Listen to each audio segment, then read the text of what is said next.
Nama saya Nabila Putri Amanda, NIM 0104212065. Saya akan mengupas tuntas tentang Masjid Raya Al-Masun Medan. Masjid ini merupakan ikon terpopuler dan paling terkenal di kota Medan.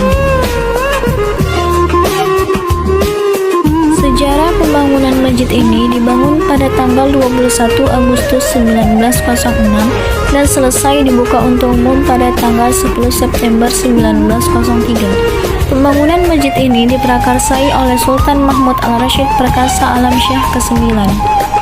Seluruh biaya pembangunan masjid sekitar 1 juta gulden. Pembangunan Masjid Raya ini semula dibangun oleh arsitek Belanda yang bernama Van Eyck, kemudian dilanjutkan dan diselesaikan oleh J.A. Tindeman. Bentuk dan gaya bangunan merupakan perpaduan dari Timur Tengah, India, dan Spanyol yang berbentuk segi empat sama sisi. Bahan bangunan masjid saat itu juga diimpor seperti marmer, kaca patri, dan lampu gantung.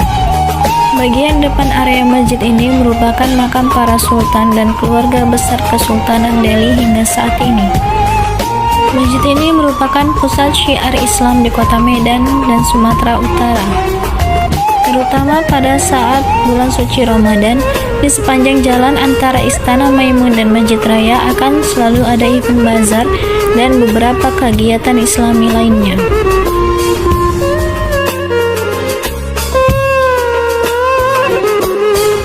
Itulah sejarah tentang Masjid Raya Al-Masun Medan.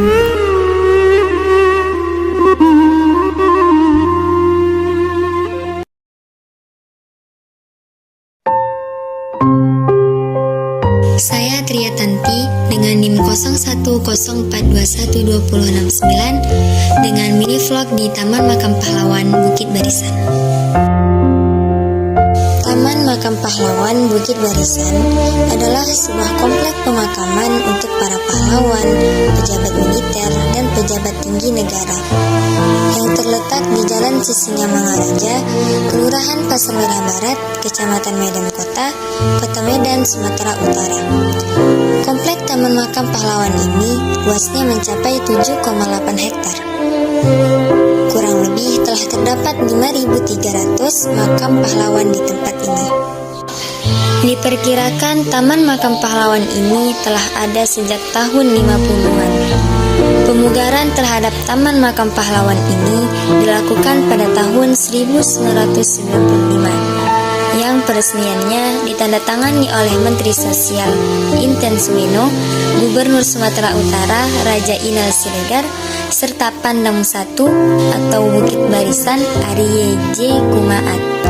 Kemudian pada tahun 2012 dilakukan kembali rehabilitasi yang diresmikan oleh PLT Gubernur Sumatera Utara Gatot Budjo Nugroho. Kemudian batu prasasti sebelah kiri dari gerbang makam pahlawan tersebut bertuliskan ucapan terima kasih dari Menteri Sosial atas pemaguran Taman Makam Pahlawan Bukit Barisan, Medan, Provinsi Sumatera Utara. Tak hanya itu, Taman Makam Pahlawan Bukit Barisan ini juga sangat terlihat terawat dengan baik. Hal ini terlihat dari tampak warna cat putih dengan kombinasi warna hitam pada pagarnya. Selain itu, makam pahlawan tersebut juga tampak bersih dan asri. Wajar saja terawat, karena bagi pengunjung tidak boleh sembarangan masuk ke dalam Taman Makam Pahlawan Bukit Barisan Medan.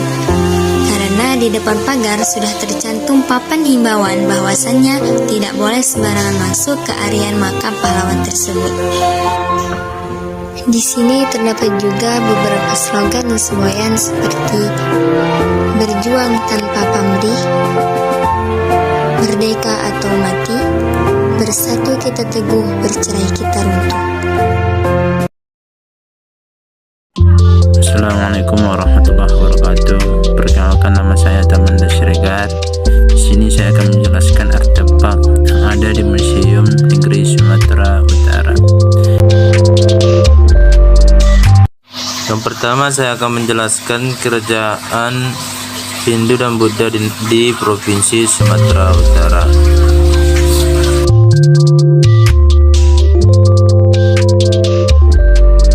Di sini saya akan menjelaskan Candi Bahal atau Candi Pertiwi yang terletak di Kabupaten Padang Lawas, Kecamatan Pertiwi, sekitar 400 km dari kota Medan.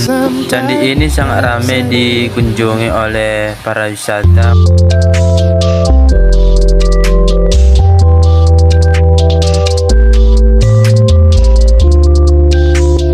Sekarang saya akan menjelaskan suku Batak yang ada di Sumatera Utara. Perlu kita tahu, suku Batak adalah suku terbesar kedua dari suku Jawa. Suku Batak merupakan kelompok masyarakat yang sebagian besar bermukim di pantai barat atau pantai timur Provinsi Sumatera Utara. Suku Batak terdiri menjadi 6 suku. Yang pertama itu suku Batak Toba, Angkola, Kora, Mandailing, Pakawang, dan Simalungun.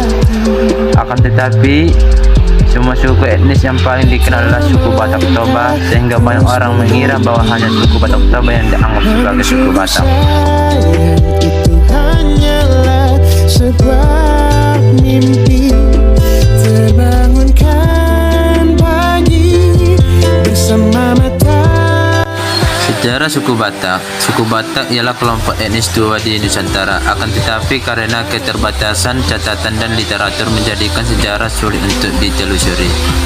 Belum diketahui secara pasti kapan pertama kali nenek moyang orang Batak mulai mendiami wilayah Sumatera bagian timur, yaitu Tapanuli. Namun beberapa bukti arkeologi menunjukkan bahwa orang Taiwan telah pindah ke Filipina dari Indonesia sekitar 2.500 tahun yang lalu, tepatnya pada zaman Neolitikum atau zaman Batu Muda. Kan tetapi karena tidak ada bukti yang ditemukan tentang keberadaan suku Batak dari masa tersebut, maka disimpulkan bahwa nenek moyang suku Batak datang dipindah ke Tapanuli pada setelah itu, yaitu pada masa logam. Sulit mencari bukti sejarah, mungkin hingga kini masih ada perdebatan mengenai asal usul suku Batak. For real, cuma fantasy. Sana sini kau berjalan-jalan dalam mimpi. Parasmu menyinari gelap hangat. Baiklah, selanjutnya kita akan membahas tentang masuknya Islam di Sumatera Utara. Islam masuk ke Sumatera Utara pada abad ke-7 Masehi, yang pada waktu itu di Sumatera telah berdiri kerajaan Buddha Sriwijaya yang menjadikan Islam masuk ke daerah itu sedikit mengalami kesulitan. Dan pada waktu itu kerajaan Sriwijaya mendapat serbuan dari India, maka kesempatan itu digunakan untuk menyebarkan Islam bagi daerah-daerah Islam di Sumatera Utara, khususnya di Aceh. Dipercaya sebagai cikal bakal penyebaran Islam di Nusantara. Bersama matahari, aku bergetar sejuk dia. Mataku terbang sampai ke langit. Selanjutnya saya akan menjelaskan perjuangan pahlawan di Sumatera Utara. Perjuangan pahlawan bangsa Indonesia terhadap penjajah dilakukan di seluruh Nusantara, salah satunya di Sumatera Utara. Pahlawan nasionalis dari Sumatera Utara terkenal yaitu Sisingamangaraja XII. Sisingamangaraja XII merupakan raja ke-12 dari dinasti Singamangaraja yang pusat pemerintahan di Bakara. Dalam buku Mengenal Pahlawan Indonesia 2008 oleh Arya Aji Saka, Singamangaraja XII lahir di Bakara, Tapanuli pada tahun 1849.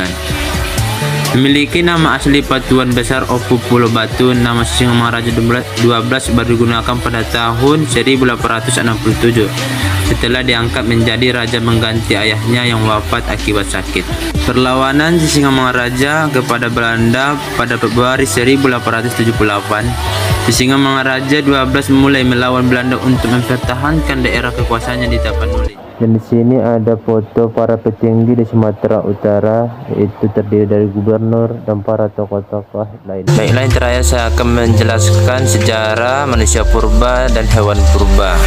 Di sini ada manusia purba sekitar 10 spesies. Dan di sini ada Homo wajakensi. Kali ini kita akan masuk ke kategori ketiga nih guys. Kategori Homo yang artinya manusia, jadi sebutannya bukan manusia kera lagi ya. Yang pertama ada Homo wajakensi yang artinya manusia dari wajak. Yang di sini ada fosil gajah, artefak gajah ya guys ya. Gajah yang gadinya yang itu gajah Sumatera gitu. Dan selanjutnya ada hewan purba juga, yaitu harimau Sumatera. Aku bergetar di sana. Ini harimau Sumatera sangat langka guys, apalagi sekarang udah hampir punah itu. Assalamualaikum warahmatullahi wabarakatuh. Saya Rahma Dewi. Saya akan menjelaskan tentang sejarah Istana Maimun. Istana Maimun merupakan istana peninggalan kerajaan Delhi yang dipimpin Sultan Ar-Rasyid Perkasa Alam Shah. Istana Maimun dibangun pada tanggal 26 Agustus 1888 dan selesai pada 18 Mei 1891. Pada masa Sultan Maimun Ar-Rasyid, Istana Maimun dirancang oleh seorang arsitek berkebangsaan Belanda yang bernama Major Theodor van Erp. Arsitektur bangunan Istana Maimun bergaya Mughal. Peninggalan alat musiknya seperti bebano, akordeon, dan biola. Adapun 4 kursi merah langsung terlihat saat kita masuk ke Istana Maimun. Ruangan ini dihiasi dengan koleksi peninggalan zaman dahulu seperti senjata tua dan foto-foto keluarga.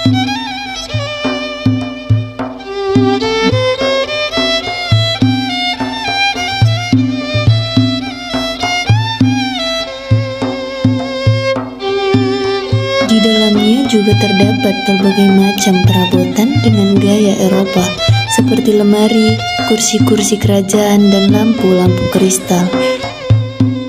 Dan juga terdapat gelas, piring, ataupun perhiasan. Di ruangan tengah bagian sebelah kanan terdapat singgasana Sultan Delhi. Singgasana Sultan tersebut berwarna kuning cerah yang ditempatkan dalam panggung kecil yang didesain seperti sebuah masjid. Istana Maimun juga memiliki 2 lantai serta 30 ruangan di dalam istana. Istana Maimun juga terdapat sebuah lokasi yang sangat melegenda yang bernama Mariam Puntung. Itulah penjelasan tentang sejarah Istana Maimun. Perkenalkan, nama saya Muhammad Surya. NIM saya 0114212059, di mana saya nge-vlog di perpustakaan Sumatera Utara yang diawali dengan pintu masuk dan masuknya saya ke ruangan, tapi hanya di depan saja, yaitu layanan anak-anak, karena ini khusus untuk anak-anak, bukan untuk orang dewasa. Jadi di dalam ruangan ini khususnya untuk anak-anak yang ingin membaca buku supaya mereka terdidik dari usia dini. Lalu vlog ini berlanjut di ruangan galeri arsip, yang mana galeri ini penuh dengan sejarah. Jadi perpustakaan ini bukan hanya dipenuhi dengan buku-buku saja, tapi dengan sejarah pahlawan, tokoh-tokoh masyarakat yang pernah ada di masing-masing daerah, yaitu daerah Sumatera Utara. Jadi perpustakaan ini bukan hanya sekedar membahas tentang banyaknya buku, tapi banyaknya ilmu yang kita dapat bukan sekedar dari buku saja, tapi kita dapat menilai dari berapa banyak penghargaan atau sejarah yang mereka tebarkan di perpustakaan ini. Ruangan fiksi, di mana ruangan ini yang mereka sediakan untuk membaca buku. Banyaknya buku yang disediakan bukan hanya sekedar buku-buku tentang pelajaran tentang ilmu, tapi banyak juga novel-novel tentang percintaan. Sehingga perpustakaan ini tidak hanya dipenuhi dengan mereka yang ingin membaca sejarah ataupun yang lain, tapi tergantung mereka apa yang mereka sukai di perpustakaan ini.